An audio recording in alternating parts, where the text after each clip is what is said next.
नमस्कार, जय जोहार। क्या आप भी गवर्नमेंट एग्जाम्स की तैयारी करना चाहते हैं? क्या आप भी मेमोरी टेक्निक्स और ट्रिक्स के जरिए बहुत ही कम समय में स्मार्ट स्टडी करना चाहते हैं? क्या आप चाहते हैं कि सीजी व्यापम टॉपर आपको पढ़ाए? तो डाउनलोड करिए योगेंद्र साहू क्लासेस ऐप। यहाँ 10 से अधिक गवर्नमेंट एग्जाम्स क्रैक करने वाले और सीजी व्यापम टॉप करने वाले योगेंद्र सर सीजीपीएससी और सीजी व्यापम के अंतर्गत होने वाले सभी एग्जाम्स की तैयारी कराएं। तो डाउनलोड करिए Yogendra Sahu classes app to be the best, learn from the best.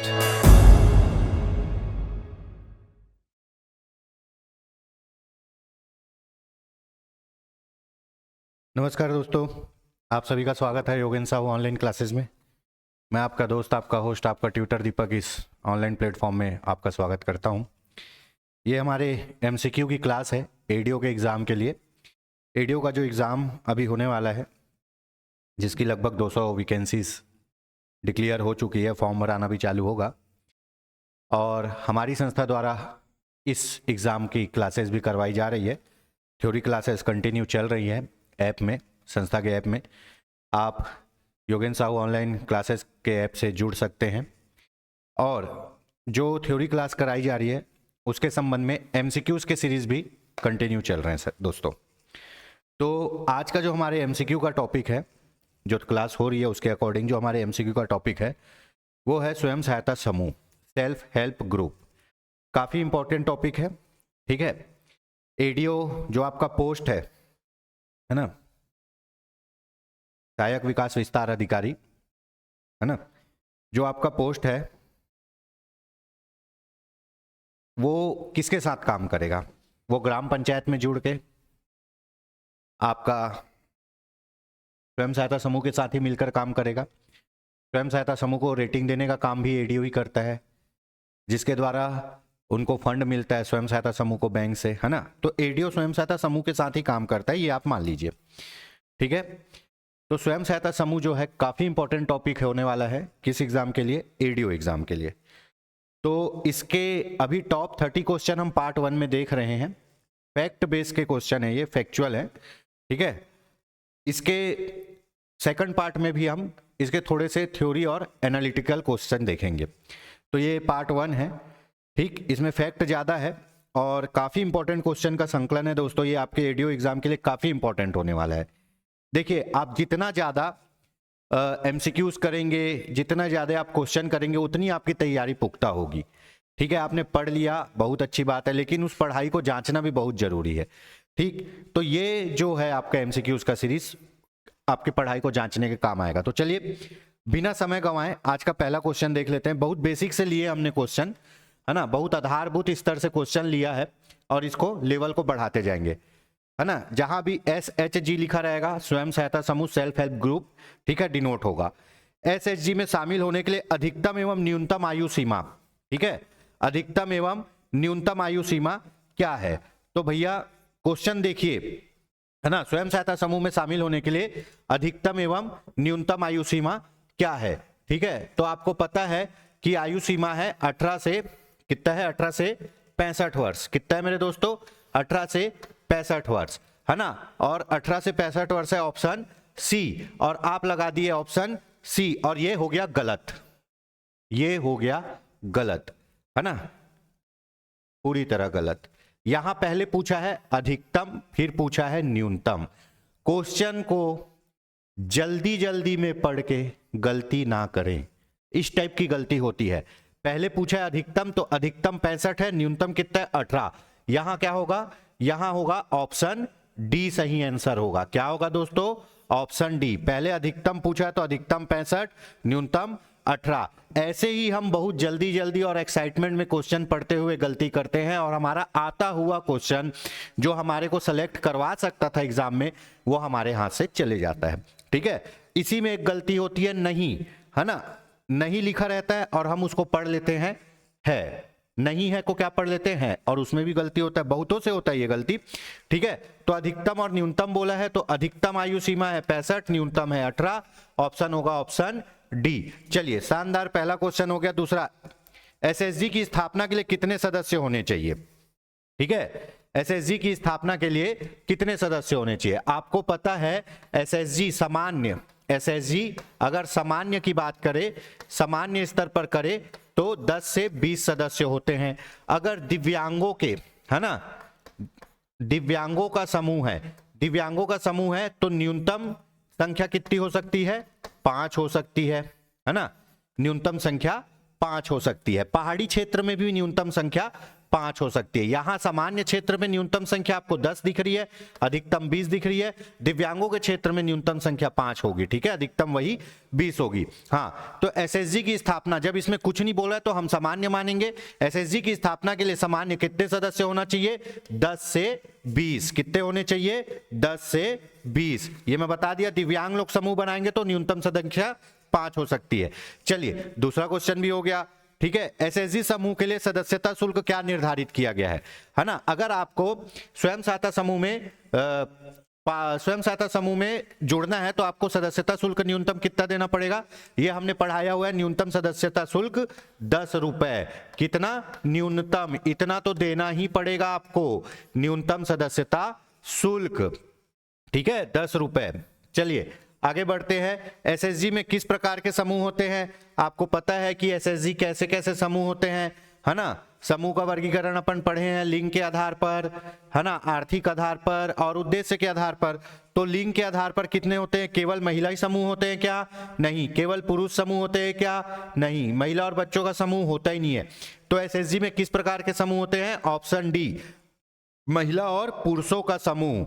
महिला और पुरुषों का समूह भी हो सकता है, इसी को बोलते हैं मिश्रित समूह भी बोल सकते हैं, है ना, मिश्रित समूह जिसमें महिला और पुरुष दोनों होते हैं। या फिर देखो किस प्रकार के समूह होते हैं? केवल महिला नहीं होते, केवल पुरुष नहीं होते, महिला और पुरुष दोनों समूह हो सकते हैं। दोनों आधार पे मिश्रित भी हो सकते हैं और महिला समूह भी होते हैं और पुरुष समूह भी होते हैं, ठीक है। लिंग के आधार पर आप देखोगे, लिंग के आधार पर तो महिला समूह होते हैं, ठीक है, पुरुष समूह होते हैं और मिश्रित समूह होते हैं, मतलब जिसमें महिला और पुरुष दोनों हों, ठीक है।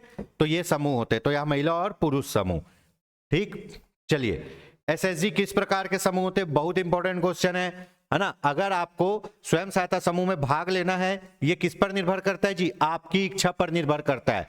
तो याद रखिए एसएचजी एक ऐच्छिक समूह होते हैं। आपका मन होगा तो जाओ, नहीं है तो कुछ नहीं, अनिवार्य है ही नहीं, उसमें पार्ट लेना जरूरी है ही नहीं, कानूनी और संवैधानिक है ही नहीं, है ना। एसएचजी स्वयं सहायता समूह क्या होते हैं? एक ऐच्छिक समूह होते हैं जिसमें इंसान अपनी इच्छा से जुड़ता है। किस प्रकार के इंसान जुड़ते हैं, है ना? समान आर्थिक स्थिति वाले जुड़ते हैं, ठीक है, समान उद्देश्य वाले जुड़ते हैं, ठीक है, समान कार्य वाले जुड़ते हैं, ऐसे लोगों का समूह, ठीक। तो ये कैसा समूह है? ये ऐच्छिक समूह है। चलिए आगे बढ़ते हैं, आगे देख लेते हैं। एसएचजी में शामिल सदस्य होते हैं, वही क्वेश्चन आ गया, समान आर्थिक स्थिति होने चाहिए, समान विचारधारा होने चाहिए, समान उद्देश्य होने चाहिए। कैसे टाइप के समय शामिल होते हैं जी?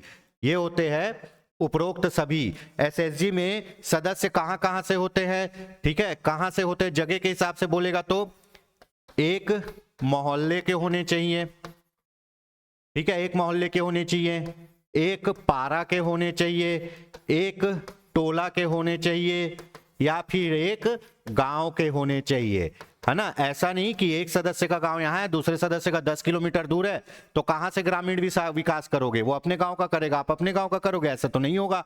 मिलने में भी तकलीफ होगी, मीटिंग में भी तकलीफ होगी।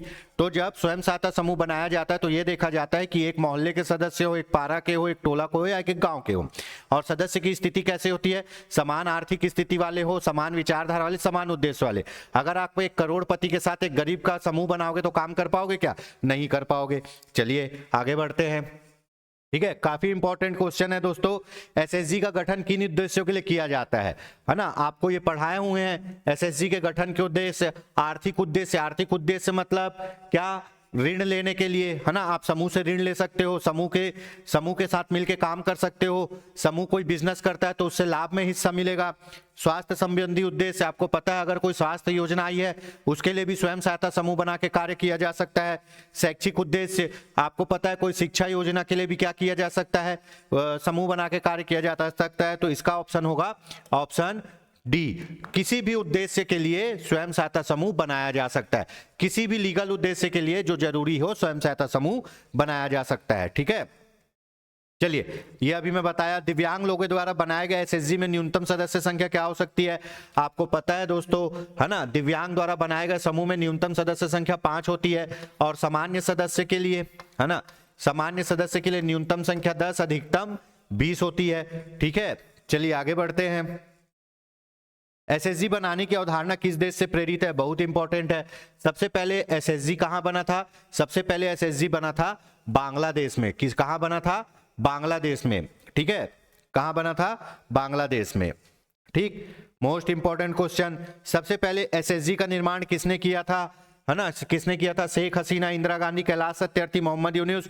तो इसका नाम आएगा मोहम्मद यूनुस। सबसे पहले, है ना, आपका स्वयं सहायता समूह मोहम्मद यूनुस ने बांग्लादेश में बनाया था, ऐसा कहा जाता है। मोहम्मद यूनुस ने बांग्लादेश में सबसे पहले स्वयं सहायता समूह बनाया था। और इसी के लिए 2006 में इन्हें शांति का नोबेल पुरस्कार मिला था। क्या का, शांति का नोबेल पुरस्कार। ठीक है, मोहम्मद यूनुस को। क्यों, क्योंकि इन्होंने समाज सेवा के लिए काम किया था।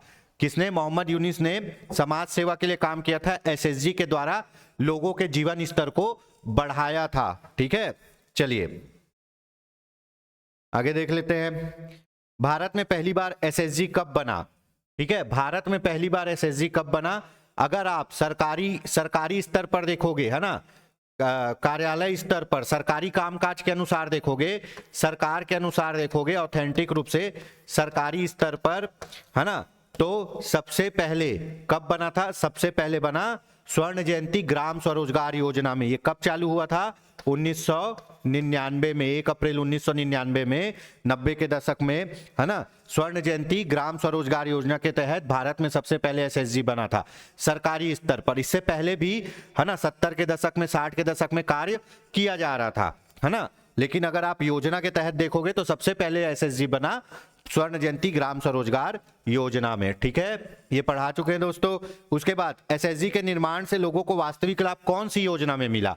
ठीक है, आपका जो स्वर्ण जयंती ग्राम स्वरोजगार योजना है उसी को बाद में अपडेट करके 2011 में क्या किया गया, उन्नत version NRLM, national health livelihood mission. और इसी मिशन से लोगों के एसएचजी के द्वारा लाभ हुआ। एसएचजी के द्वारा, एसएचजी बना कब, सरकारी स्तर पर पहले SGSY में, स्वर्ण जयंती ग्राम स्वरोजगार योजना में। फिर उस समय ये उतना पॉपुलर नहीं हो पाया। इससे वास्तविक लाभ कब हुआ दोस्तों, इससे वास्तविक लाभ हुआ है हमको NRLM योजना में। कौन से, NRLM योजना में, नेशनल हेल्थ लाइवलीहुड मिशन। इसी को हमने क्या कर दिया, छत्तीसगढ़ में बिहान कार्यक्रम के नाम से जाना। और इसी का नाम क्या कर दिया गया है 2016 में, पंडित दीनदयाल अंत्योदय योजना। ठीक है, ये बहुत अच्छे से पढ़े हम लोग, NRLM। ठीक, चलिए आगे देखते हैं। एसएचजी में सदस्य बनने की योग्यता में क्या शामिल नहीं है। एसएचजी के सदस्य बनने के लिए क्या योग्यता होनी चाहिए मेरे दोस्तों, बताइए क्या होनी चाहिए, है ना, होनी चाहिए आयु 18 से 35 वर्ष होनी चाहिए, पागल या दिवालिया ना हो, है ना, मदपान ना करता हो, शिक्षित। भैया एसएचजी के लिए शिक्षित होना कंपलसरी नहीं है, तो यहां शामिल नहीं है पूछा है। देखो यही नहीं है में गेम हो जाता है, तो शामिल क्या नहीं है, शामिल डी नहीं है। इसकी योग्यता में, है ना, इसकी योग्यता में 18 से 65 वर्ष शामिल है, पागल दिवालिया ना हो शामिल है, मदपान ना करता हो ये भी शामिल है, लेकिन शिक्षित हो ये शामिल नहीं है। अशिक्षित लोग भी जो पढ़ना लिखना नहीं जानते हैं वो भी एसएचजी के सदस्य बन सकते हैं, तो शामिल क्या नहीं है, शिक्षित हो ये शामिल नहीं है। चलिए आगे देखते हैं, है ना।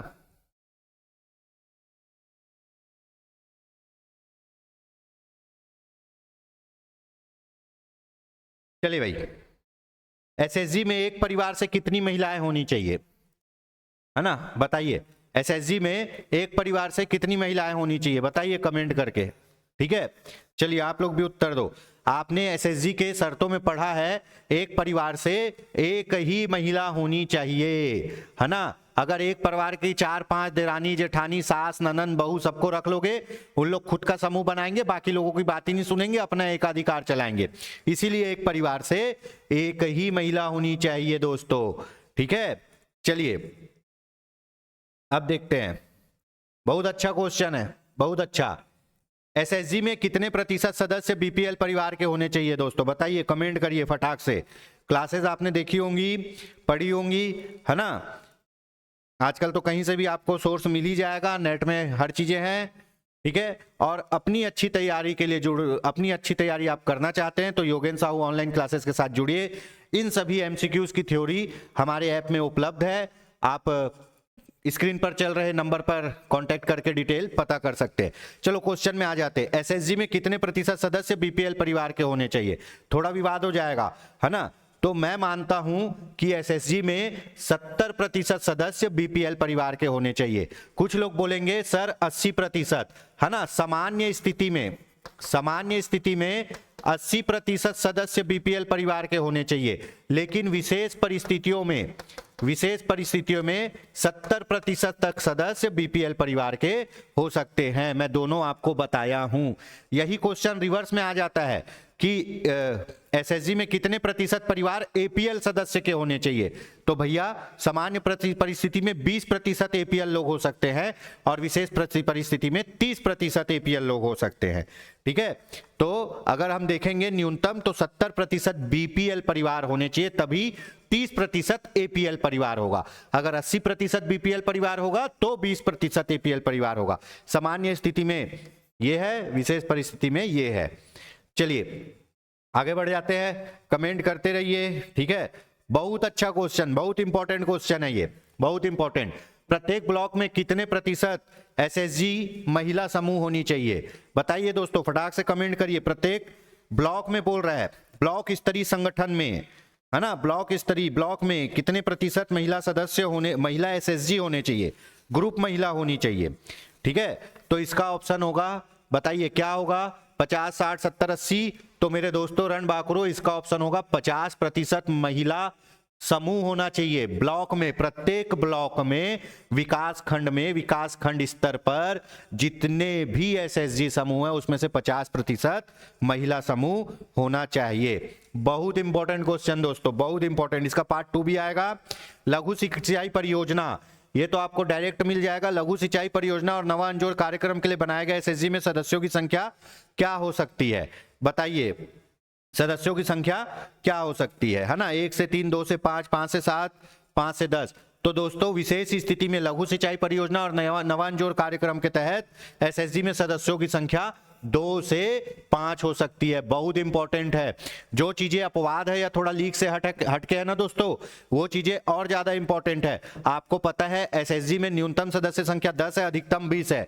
अगर दिव्यांग लोग पहाड़ी क्षेत्र दिव्यांग लोग सदस्य बनाएंगे तो न्यूनतम सदस्य संख्या 5 हो सकती है। दुर्गम पहाड़ी क्षेत्र में भी न्यूनतम सदस्य संख्या 5 हो सकती है। और नवा अंजोर और लघु सिंचाई परियोजना के तहत अगर आप समूह बनाते हैं तो समूह में संख्या 2 से 5 हो सकती है, ठीक है। बहुत जबरदस्त क्वेश्चन दोस्तों, बहुत जबरदस्त। छत्तीसगढ़ सोसाइटी अधिनियम के तहत एसएसजी का पंजीकरण कराना आवश्यक होता है। कब आवश्यक होता है? 10 सदस्य से अधिक होने पर, 20 से अधिक होने पर, 30 से अधिक होने पर, 20 से अधिक होने पर, 25 से अधिक होने पर। ऑप्शन है दोस्तों, बताइए। 20 से अधिक सदस्य होने पर, ठीक है। अगर आपने स्वयं सहायता समूह का निर्माण किया है और वहां 20 से अधिक सदस्य हो चुके हैं, क्योंकि अधिकतम संख्या क्या है? 20 है, और 20 से अधिक सदस्य हो जाएंगे तो आपको छत्तीसगढ़ सोसाइटी अधिनियम के तहत पंजीकरण कराना आवश्यक है। पर कई लोग, मैंने 1-2 कमेंट पढ़े अपने पुराने वीडियो में, कई लोग बोले सर हमारे समूह में 20 से कम सदस्य तो भी हमने पंजीकरण कराया। तो किसी ने रिप्लाई किया था, बहुत बहुत धन्यवाद उनका, कि भैया आपने पंजीकरण बिहान योजना के तहत कराया है, पंचायत में या जनपद में जिसमें भी, लेकिन छत्तीसगढ़ सोसाइटी अधिनियम के तहत जब आप सोसाइटी बना रहे हो तब 20 से अधिक सदस्य होने चाहिए। डिफरेंस समझिए। आप बिहान कार्यक्रम के तहत अगर आप रजिस्ट्रीकरण करा रहे हो तो वो अलग है, लेकिन अगर आप छत्तीसगढ़ सोसाइटी अधिनियम के तहत रजिस्ट्री कराओगे तो 20 से अधिक सदस्य होने चाहिए, फिर आप एक सोसाइटी बन जाओगे। तो 20 से अधिक सदस्य होने पर क्या होता है? इसका पूरा हम लोग टॉपिक अभी करेंगे। छत्तीसगढ़ सोसाइटी अधिनियम, ये तो नॉर्मल सी बात है। 20 से अधिक सदस्य होने पर आपको क्या करना पड़ेगा? छत्तीसगढ़ सोसाइटी अधिनियम के तहत पंजीकरण कराना आवश्यक होगा। अगर पंजीकरण नहीं कराओगे तो बैंक ऋण नहीं देगा, ये याद रखिएगा, ठीक है? बैंक ऋण नहीं देगा, ठीक। मोस्ट इंपॉर्टेंट दोस्तों, मोस्ट इंपॉर्टेंट, ये तो पूछेगा ही पूछेगा। एसएसजी के कितने अनिवार्य सूत्र निर्धारित किए गए हैं? यही वो 5 सूत्र है जिनके आधार पर एसएसजी चलती है, वरना एसएसजी डिफाल्टर घोषित हो जाएगी। ये मान लो उसको लोन वोन कुछ नहीं मिलेगा। तो 5 अनिवार्य सूत्र, कितने? 5 अनिवार्य सूत्र। तो क्या है दोस्तों बताइए? पहला क्या है? बैठक, आओ बैठे। दूसरा क्या है? चलो पैसा दो, बचत। तीसरा क्या है? जिसको जरूरत है वो उधार ले जाए, है ना, उधार देना, ठीक है। चौथा, जो उधार दिए हो उसको वापस, उधार वापसी, ठीक है। पांचवा, भैया जब पैसे का लेन देन हो रहा है तो क्या होगा? लेखा जोखा, लेखा जोखा करना जरूरी है, कौन कितना पैसा, है ना, लेखा जोखा, लेखा संधारण करना जरूरी है, कौन कितना पैसा लेगा। ये क्या है दोस्तों? ये है आपके 5 अनिवार्य बैठक। ये बैठक को, ये 5 अनिवार्य सूत्र को फॉलो करोगे ना, तभी बैंक लोन देगा, तभी आपके समूह का रेटिंग भी बढ़ेगा, ठीक है। अगर ये 5 अनिवार्य सूत्र का पालन नहीं करोगे तो आपके एसएसजी को कोई मतलब नहीं है। यही 5 सूत्र के अनुसार आपका एसएसजी चलता है, इसी को बोलते हैं एसएसजी के 5 अनिवार्य सूत्र, ठीक है। बैठक, आओ बैठे, आओ पैसा जमा करे, भैया जिसको जरूरत है ले जाओ, जिसका जरूरत पूरा हुआ दे जाओ, और इन सभी का लेखा जोखा कर लो, ठीक है। चलिए, इन 5 अनिवार्य सूत्र के अलावा 6 अन्य सूत्र भी है दोस्तों जिसको एसएसजी को पालन करना होता है। दोनों में डिफरेंस बता देता हूं। एसएसजी स्वयं को चलाने के लिए 5 अनिवार्य सूत्र का पालन करती है। एसएसजी स्वयं को चलाने के लिए 5 अनिवार्य सूत्र का पालन करती है, और एसएसजी सामाजिक कार्य के लिए 6 अतिरिक्त सूत्र का पालन करती है। कितना? 6 अतिरिक्त सूत्र। तो एसएसजी के कितने अतिरिक्त सूत्र है दोस्तों? 6 अतिरिक्त सूत्र हैं। ये ऐसे सूत्र है जो आपको समाज के लिए करने हैं, ये ऐसे सूत्र है जो आपको समाज के लिए करने हैं। पहला क्या है? पहला है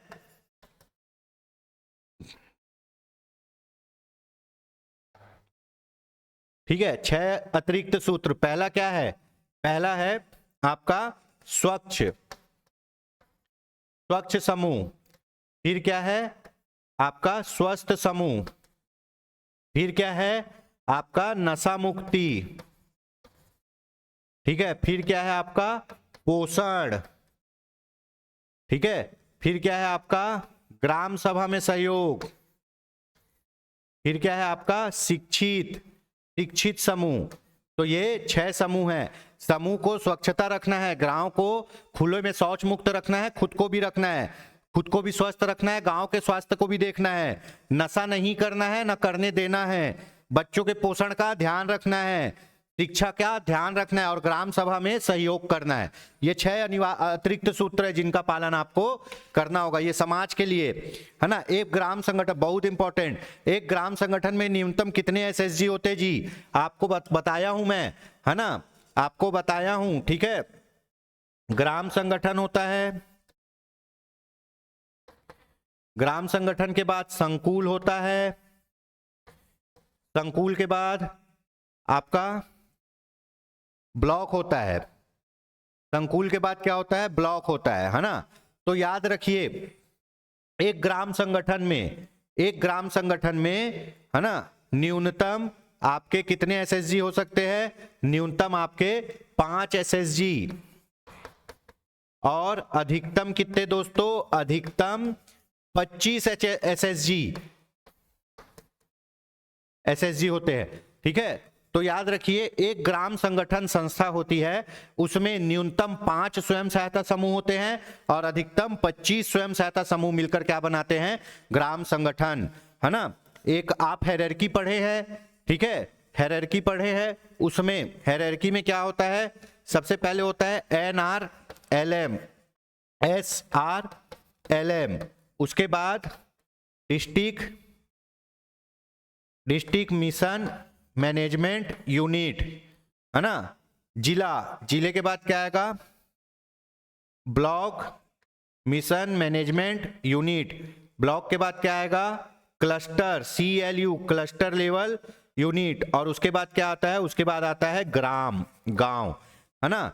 तो आपको पता है कि गांव में क्या होते हैं, एसएसजी होते हैं, गांव में होते हैं एसएसजी, और यही 5 से 25 एसएसजी मिलकर 5 से 25 एसएसजी मिलकर बनाते हैं क्लस्टर, है ना। 5 से 25 एसएसजी मिलकर बनाते हैं क्या, ग्राम संगठन। क्या बनाते हैं, ग्राम संगठन, ठीक। और उसके बाद 10 ग्राम संगठन मिलकर बनाते हैं क्लस्टर लेवल, 4 क्लस्टर लेवल मिलकर बनाते हैं ब्लॉक लेवल, और सभी ब्लॉक लेवल मिलकर बनाते हैं डिस्ट्रिक्ट लेवल, सभी डिस्ट्रिक्ट लेवल मिलकर बनाते हैं स्टेट लेवल, और सभी स्टेट लेवल मिलकर बनाते हैं नेशनल रूरल लाइवलीहुड मिशन। ग्राम में क्या होता है, एसएसजी होता है। 5 से 25 एसएसजी को जोड़ोगे तो एक ग्राम संगठन बनेगा, और 10 ग्राम संगठन को जोड़ोगे, न्यूनतम 10 ग्राम संगठन को जोड़ोगे तो क्लस्टर लेवल यूनिट बनेगा, ठीक है। और 4 क्लस्टर लेवल यूनिट को जोड़ोगे तो, है ना, ब्लॉक लेवल यूनिट बनेगा। सभी ब्लॉक लेवल यूनिट को जोड़ोगे तो आपका डिस्ट्रिक्ट लेवल यूनिट बनेगा, और सभी डिस्ट्रिक्ट लेवल यूनिट को जोड़ोगे तो स्टेट लेवल यूनिट बनेगा, और उसके बाद नेशनल लेवल बनेगा। तो यहाँ ग्राम संगठन पूछा है, एक ग्राम संगठन में न्यूनतम 5 एसएसजी होते हैं, अधिकतम 25 एसएसजी होते हैं। चलिए दोस्तों, बहुत अच्छा क्वेश्चन है ये। एक संकुल स्तरीय क्लस्टर लेवल का बोल रहा है दोस्तों, क्लस्टर लेवल। क्लस्टर लेवल में कितने ग्राम संगठन होते हैं, तो क्लस्टर लेवल में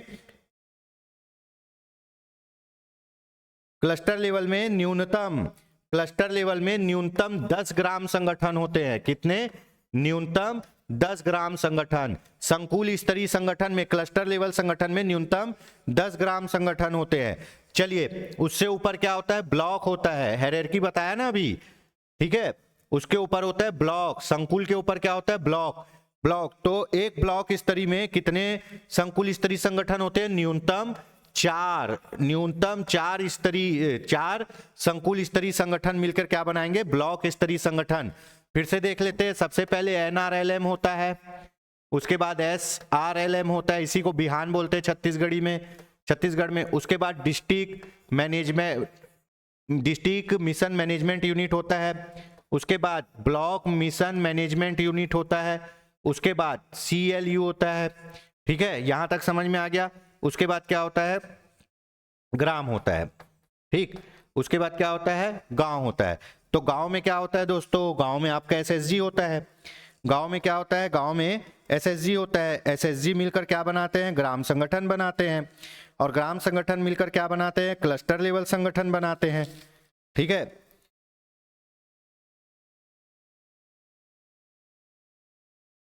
है ना, ग्राम मिलकर क्या बनाते हैं, यहां पे एसएसजी होता है आपका, समझा दे रहा हूं, एसएसजी, ठीक। एसएसजी मिलकर क्या बनाते हैं, ग्राम संगठन,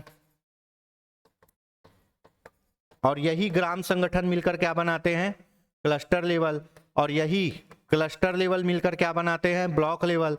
यही ब्लॉक लेवल मिलकर क्या बनाते हैं, है ना, डिस्ट्रिक्ट लेवल, और यही डिस्ट्रिक्ट लेवल मिलकर क्या बनाते हैं, डिस्ट्रिक्ट लेवल मिलकर बनाएंगे एसआरएलएम, और एसएलएम क्या बनाते हैं, एनआरएलएम, ठीक है। तो चलिए, ग्राम संगठन में कितने एसएसजी होते हैं, 5 से 25। क्लस्टर लेवल में कितने ग्राम संगठन होते हैं, न्यूनतम 10। और ब्लॉक लेवल में कितने क्लस्टर लेवल संगठन होते हैं, न्यूनतम 4। कितने, न्यूनतम 4। हायरार्की देखिए, एक ब्लॉक स्तरीय संगठन में न्यूनतम संकुल स्तरीय संगठन होते हैं न्यूनतम 4। चलिए आगे बढ़ते हैं। एसएसजी द्वारा गठन के कितने समय बाद बचत बैंक खाता खोला जा सकता है, कितने समय बाद बचत बैंक खाता खोला जा सकता है। आपको कई जगह 3 से 6 महीना मिलेगा, और भी मिलेगा। अगर एक स्टैंडर्ड देखा जाए तो स्वयं सहायता गठन के 2 माह बाद, कितने, गठन के 2 माह बाद बचत बैंक खाता खोला जा सकता है ना। हर एक एसएसजी का एक बचत बैंक खाता नियरेस्ट बैंक में होना चाहिए, ठीक है। तो एसएसजी के गठन के कितने समय बाद बैंक खाता खोला जा सकता है, उसका बैंक खाता खोला जा सकता है गठन के 2 माह बाद। फिर इसी बैंक खाते से क्या होता है, ट्रांजैक्शन होता है, और अच्छा काम करने पर इसी बैंक खाते में आपको लोन भी मिलेगा। एसएसजी चक्री निधि के लिए कब पात्र होता है, रिवॉल्विंग फंड, एनआरएलएम के तहत एक फंड मिलता है। जब आप एसएसजी बना लोगे ना, एसएसजी बना लोगे, अच्छे से काम करोगे, और कितना, 5 सूत्रों का पालन करोगे, एसएसजी बना लोगे, काम करोगे, 5 सूत्रों का पालन करोगे, तो कब, कितने, गठन के 3 से 4 माह बाद गठन के 3 से 4 माह बाद आपको एक फंड मिलेगा जिसको बोलेंगे रिवॉल्विंग फंड, उसी को बोलते हैं चक्री निधि, उसी को बोलते हैं रिवॉल्विंग फंड। एक फंड मिलेगा किससे? एनआरएलएम से। एनआरएलएम से क्या मिलेगा? एक फंड मिलेगा, ठीक है। एनआरएलएम से आपको एक अनुदान के रूप में फंड मिलेगा और उस फंड को क्या करना है पता है? उस फंड को समूह में जो आपके समूह के सदस्य हैं उनको लोन देने के लिए उपयोग करना है। जैसे मैंने एक समूह बनाया और मेरा समूह बहुत अच्छे से काम कर रहा है और पंचसूत्रों का पालन कर रहा है, तो जब मैं सब चीज अच्छे से कर लूंगा तो मेरे को एनआरएलएम के तहत एक क्या मिलेगा? एक फंड मिलेगा, एक अमाउंट मिलेगा मेरे किसमें? समूह के बैंक खाते में। फिर उस पैसे को हम लोग क्या करेंगे? जो समूह के सदस्य है ना, उन लोग उसको यूज करेंगे। कोई लोन लेके यूज करेगा, कोई व्यापार करके, और कैसे यूज करेगा? लोन के रूप में। वो पैसा हमको लोन के रूप में सदस्यों को देना है और सदस्यों को उस पर 2% ब्याज से वापस पैसा लेना है, ठीक है। तो इसी को बोलते हैं चक्री निधि। और ये पैसा सब में बढ़ते रहेगा, कभी ये लेगा, कभी वो लेगा, कभी वो लेगा, चक्री निधि के रूप में चलते रहेगा न्यूनतम ब्याज पर, ठीक है। ऐसे ही काम करना है। तो समूह में जुड़ने से क्या होता है? हमको आर्थिक मदद हो जाती है और जिससे हम अपना स्वरोजगार कर सकते हैं। समूह में हमको आर्थिक मदद हो जाती है और स्वरोजगार कर सकते हैं, ठीक है। चलिए, तो एसएसजी बहुत इंपॉर्टेंट है, इसको रिवॉल्विंग फंड बोलते हैं, चक्री निधि बोलते हैं। गठन के कितने बाद? गठन से 3 से 4 माह बाद। गठन के 3 से 4 माह बाद किसके तहत मिलता है? एनआरएलएम के तहत मिलता है, ठीक है। एनआरएलएम के तहत मिलेगा। और कब मिलेगा? जब आपके समूह का रेटिंग 70% से अधिक हो। समूह का रेटिंग 70% से अधिक हो तब आपको ये मिलेगा। और रेटिंग कौन करता है? एडीओ करता है, ठीक है। गठन से 3 से 4 माह बाद चक्री निधि के लिए पात्र हो जाता है, रिवॉल्विंग फंड, ठीक है। एसएसजी को अधिकतम कितने रुपए चक्री निधि के रूप में अनुदान मिलते हैं?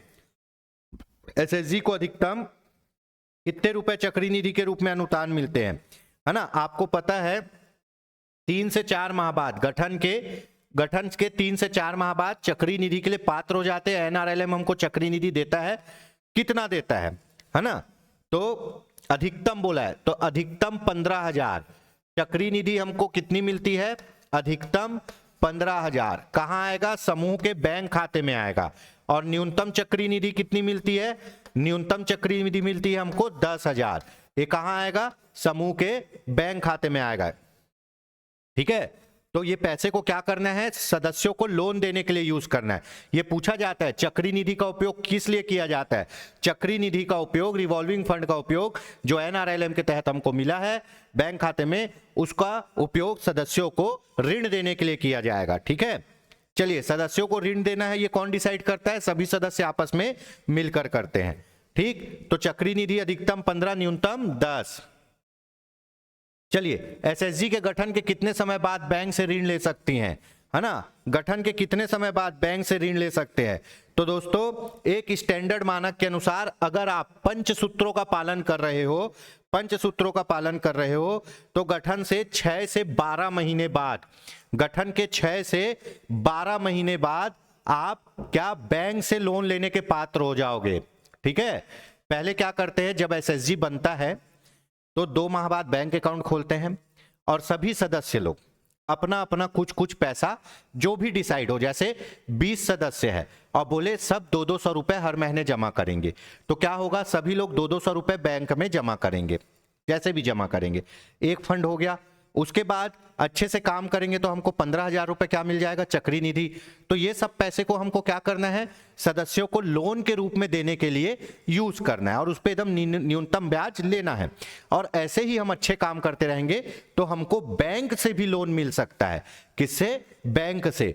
तो गठन के कितने समय बाद बैंक से ऋण ले सकती है? 6 से 12 महीने बाद, ठीक है। चलिए, ये देख लेते हैं, बहुत अच्छा क्वेश्चन है। एसएसजी के अध्यक्ष का चुनाव कितने वर्षों में होता है ना? तो प्रत्येक 2 वर्षों में अध्यक्ष का चुनाव होता है। एसएसजी में पदाधिकारी कौन कौन होते हैं जी?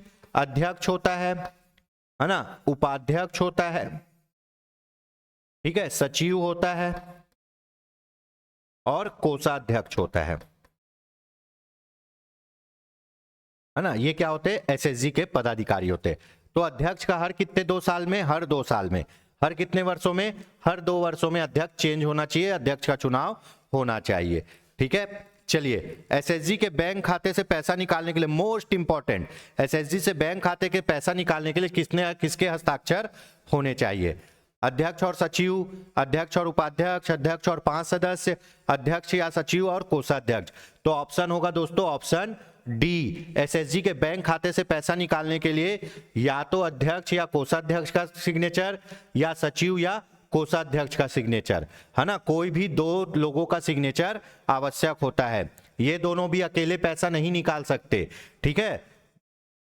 एसएचजी के बैंक खाते का संचालन, एसएचजी के बैंक खाते का संचालन कौन करता है? बताइए कमेंट करके, है ना। एसएचजी के बैंक खाते का संचालन कौन करता है? बैंक खाते को पूरा कौन देखता है? कमेंट करके बताइए फटाक से। तो एसएचजी के बैंक खाते का संचालन कोषाध्यक्ष ही करता है। इसका काम है कोषाध्यक्ष का बैंक खाता मैनेज करना, पूरा बैंक खाते का बैंक का काम करना। देखिए सचिव का काम क्या होता है? सचिव का काम है पूरा लिखा पढ़ी बाबूगिरी करना, कागज तैयार करना। अध्यक्ष का काम क्या होता है? बैठक करना, विवाद सुलझाना, एसएचजी को चलाना, सबके अलग काम है। तो बैंक को चलाने का काम करता है कोषाध्यक्ष। तो भैया जो बैंक चला रहा है क्या उसके ही सिग्नेचर के बगैर निकाल लोगे क्या? नहीं। तो अगर एसएचजी के अकाउंट से पैसा निकालना है आपको तो या तो अध्यक्ष और कोषाध्यक्ष का सिग्नेचर, सचिव और कोषाध्यक्ष का सिग्नेचर, मतलब ये दोनों में से एक रहेंगे और ये तो रहेगा ही रहेगा, अनिवार्य रूप से ये रहेगा ही रहेगा, ठीक है। अध्यक्ष या सचिव और कोषाध्यक्ष का सिग्नेचर चाहिए होता है। चलिए आगे चलते हैं। एसएचजी द्वारा किस प्रकार का बैंक खाता खोला जाता है ये भी पूछा है ना। एसएचजी द्वारा किस प्रकार का बैंक खाता खोला जाता है? आपको पता है बैंक में करेंट अकाउंट, चालू अकाउंट, एफडी अकाउंट, दुनियादारी अकाउंट होता है, हमको ज्यादा नहीं जाना है। तो एसएचजी द्वारा बचत बैंक खाता खोला जाता है। एसएचजी द्वारा कौन सा खाता खोला जाता है दोस्तों? बचत बैंक खाता। चालू खाता कौन खोलते हैं? जो बिजनेस करते हैं ना वो लोग खोलते हैं। करेंट अकाउंट में लिमिट बहुत ज्यादा होती है, पैसा भेजने की भी और लाने की भी। बचत खाता में लिमिट कम होती है। तो एसएचजी द्वारा किस प्रकार का खाता खोला जाता है? बचत बैंक खाता खोला जाता है। तो दोस्तों ये एसएचजी से संबंधित हमारे टॉप 30 क्वेश्चन हो गए। बहुत जबरदस्त क्वेश्चन है ये, कुछ क्वेश्चन पुराने आए भी हुए हैं, है ना। और हमने ऐसे क्वेश्चन को संकलित किया है दोस्तों जिस पे अधिक से अधिक डिस्कशन हो सके और एक अधिक से अधिक चैप्टर कवर हो सके। तो ये जो कोर्स चल रहा है इसके बारे में आपको डिटेल में जानकारी चाहिए तो आप स्क्रीन पे दिखे नंबर पर कांटेक्ट कर सकते हैं, ठीक है। इस एमसीक्यूज की पूरी थ्योरी क्लासेस हमारे ऐप पर चल रही है। अधिक जानकारी के लिए योगेंद्र साहू ऑनलाइन क्लासेस से संपर्क करिए। यकीन मानिए दोस्तों हम साथ मिलकर कुछ बहुत अच्छा करेंगे। जय हिंद, जय भारत, जय छत्तीसगढ़।